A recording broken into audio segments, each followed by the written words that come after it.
오늘 공생이란 주제를 가지고 얘기는 하지만 지속가능이라는 주제에서 출발해서 공생으로 이어지는 그런 강의를 하도록 하겠습니다. 지속가능이라는 건 사실은 조금 불편한 번역이에요.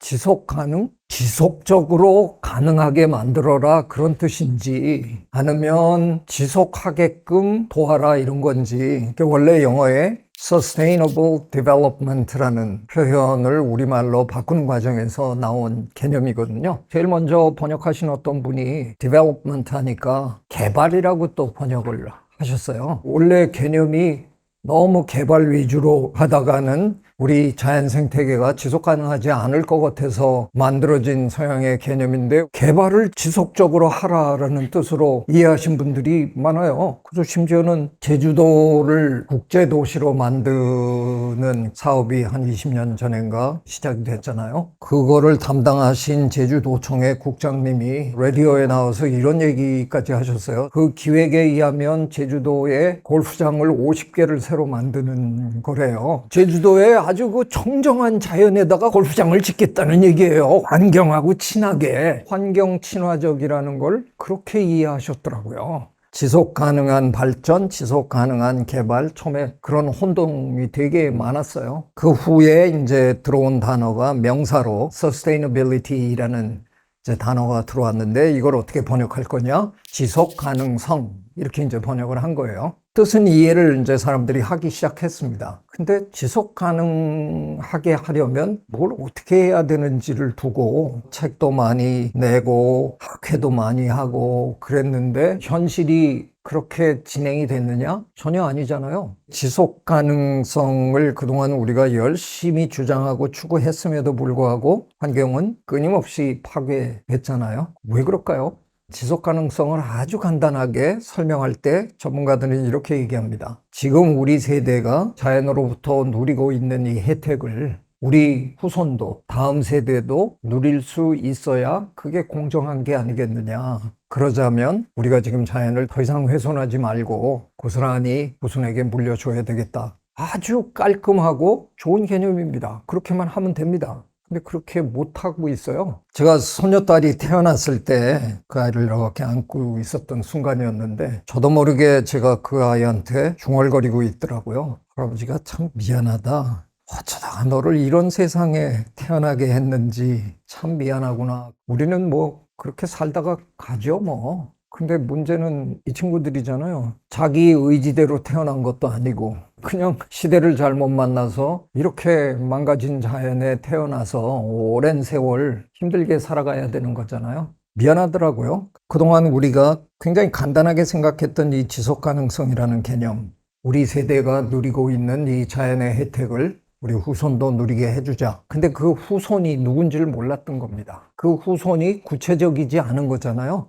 그냥 후손이라고 우리가 불렀으니까 아마도 나는 만나보지 못할 후손이잖아요. 근데 만나보지도 못할 얼굴도 모를 누군가를 위해서 내가 지금 내 삶을 희생해야 된다? 말로는 할 것처럼 얘기하지만 실제로는 그런 일 우리가 안 하는 거죠. 그래서 아마 효과가 전혀 없었던 것 같아요.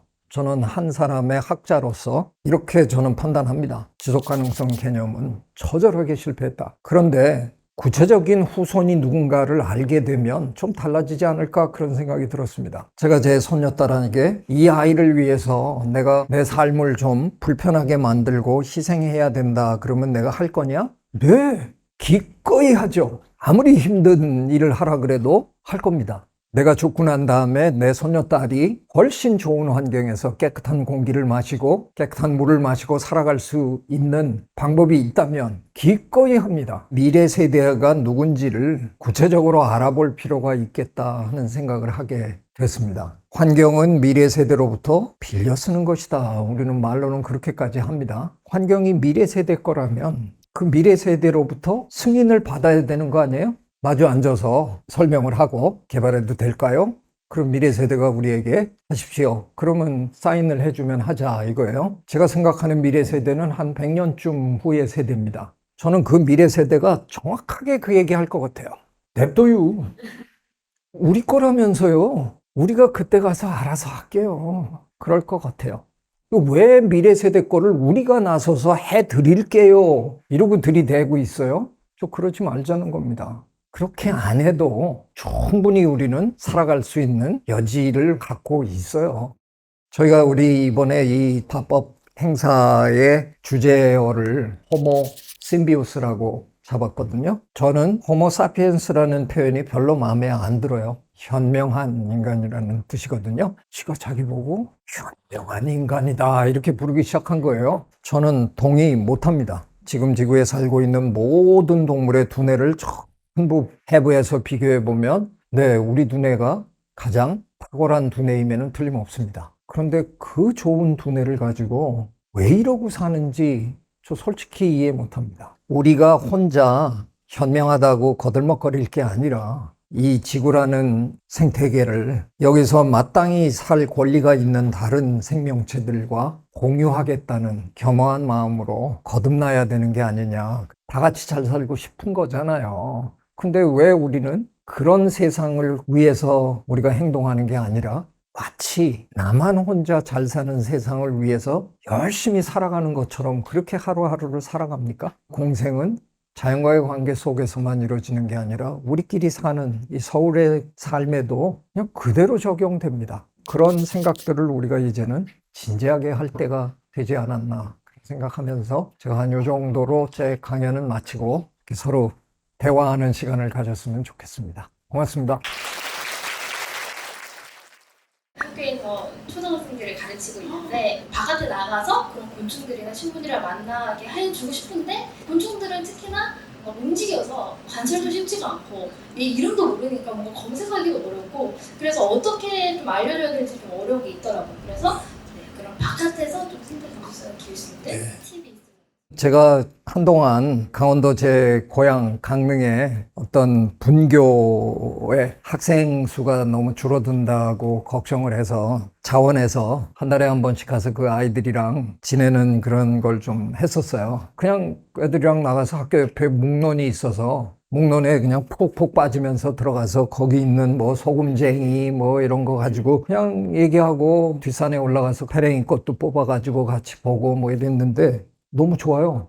그런 식으로 야외에서 이렇게 같이 해보면 정말 아이들은 기발한 생각들도 많이 하고 그런 게 참 좋은 교육 같았어요. 학교 운동장의 절반을 숲으로 만드는 사업을 제가 시작만 해놓고 뒷마무리를 좀 못했는데요. 우리 대한민국의 학교는 건물 있고 앞에 운동장 있어야 되는 거잖아요. 이제 공 차는 애들한테는 거기가 좋은 거지만 공 차는 걸 별로 좋아하지 않는 아이에게는 사실은 그건 차별이잖아요. 내가 사용할 수 없는 공간이 돼버리니까. 그래서 많은 학교에서 학교의 생태숲 만들기 그걸 해요.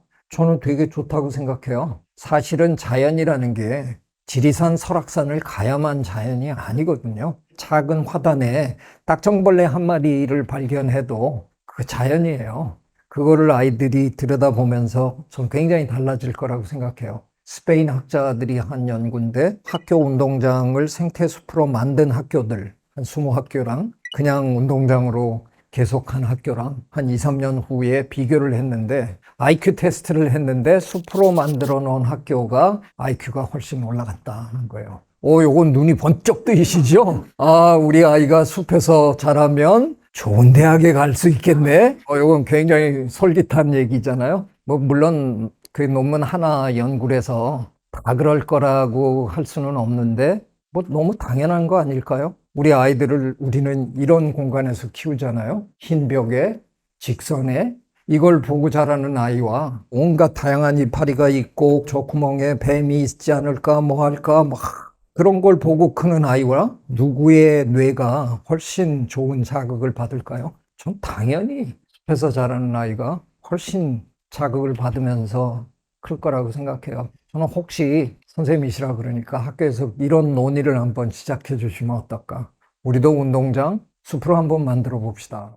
저는 더불어 살자라는 모토를 가지고 있는 이유고라는 학교에 지금 재학을 하고 있는데 학교가 추구하는 더불어 사는 삶이란 뭘까 되게 생각도 많이 하고 이야기도 많이 하고 고민도 많이 하는데 그거를 실행으로 옮기는 거는 어떻게 해야 될지 모르는 것 같아서 행동을 어떻게 하면 좋을지 그게 하나 궁금했고, 또 하나는 미적분을 새로 배우고 있는데 거기서 수학 선생님이 이제 직선에 대해서 자연에는 직선이 없는데 인간은 직선에 굉장히 집착해 왔다라고 하시는데 그 왜 그렇게 된 건지 좀 궁금합니다. 우리가 만들어낸 이 공간들은 거의 다 직사각형 내지는 정사각형 공간이잖아요. 꿀벌들은 자기 집을 지을 때 정육면체로 지어요.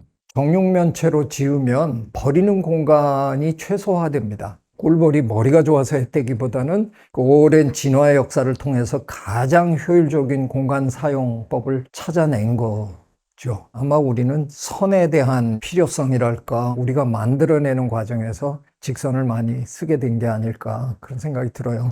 첫 번째 질문을 답하려면 한 2시간 정도 시간이 더 필요할 것 같은데 저도 답은 없습니다. 근데 그 학교에서 벌써 그런 얘기를 학생들끼리 나눈다는 것 자체가 저는 너무 고맙고 좋다고 생각해요. 그러다 보면 최선의 방법은 아니래도 약간의 방법들을, 약간의 길들을 다 좀 찾을 거 아니에요. 노력하고 있다는 것, 그것만큼도 저는 굉장히 소중한 거라고 생각해요. 지금 학교에서 하고 있는 그런 일들이 다른 학교에서도 벌어지고 사회 전반에서 그런 일들이 벌어지기 시작하면 점점 좋아질 것 같은 생각이 들어서 최선에 뭐가 있지 않을까 추구하는 건 뭐 좋은 일이지만 실망하실 필요는 없다고 생각해요. 풍성의 식탁이라는 책을 처음으로 읽고 교수님께 입문을 하게 되었는데요.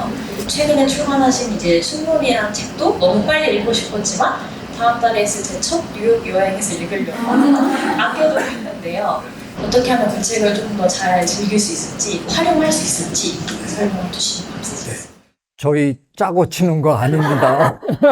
저 오늘 선생님 처음 만나뵀어요. 아, 근데 이렇게 도와주시네. 지금 이 장면이 저는 숙론의 장면이라고 생각하거든요. 하여간 참 못하잖아요. 우리 사회에서는 대한민국만큼 이렇게 교육 수준이 높고 지적으로 이렇게 대단한 분들이 이 좁은 땅에 같이 모여 사는 그런 곳 지구상에 없습니다. 근데 이상하게 이 사람들은 혼자서는 뭘 잘하는데 하여간 모여 놓으면 뭐가 안 되잖아요. 그때부터. 안 되는 이유가 뭘까? 우리는 한 번도 숙론을 배워본 적이 없어요. 서양 아이들은 유치원에서부터 배우잖아요. 그러다 보니까 중고등학교, 대학에 가도 계속 그렇게 할 줄 아는 거죠. 근데 우리는 배우지 못해서 못하는 것 같아요. 그래서 지금이라도 그런 걸 좀 했으면 좋겠는데 선생님들 계시니까 뭐 너무나 제 심정을 잘 아실 텐데 대학 입시 제도가 획기적으로 바뀌지 않는 한 아마 교과 과정에서 숙론을 하기는 참 힘들겠죠. 그래서 제가 책을 쓴 거예요. 설령 못 배웠더라도 진행자를 잘 좀 육성을 하다 보면 누가 잘 이끌어주기만 하면 우리나라 사람들은 워낙 배우는 속도가 빠른 사람들이니까 학창시절에 못 배웠더라도 사회에서 금방 따라 할 수 있지 않을까. 그래서 전 우리나라 이 전역에서 서로 마주 앉아서 얘기하고 이런 모임들이 정말 많아졌으면 좋겠다. 그런 생각 굉장히 많이 합니다. 좋은 뜻을 가진 사람들이, 다양한 생각을 하는 사람들이 한자리에 자주 모여서 중요한 주제를 가지고 자꾸 숙론을 하다 보면 어느 순간부턴가 우리 사회가 그런 걸 할 줄 아는 그런 사회로 변해가지 않을까, 뭐 이런 생각을 합니다. 오늘 저 굉장히 즐거웠습니다. 여러분들 뭐 너무 표정도 좋으시고, 네, 어쩌면 더불어 살 수 있는 분들이 여기 계시구나, 그런 느낌을 받았습니다. 고맙습니다.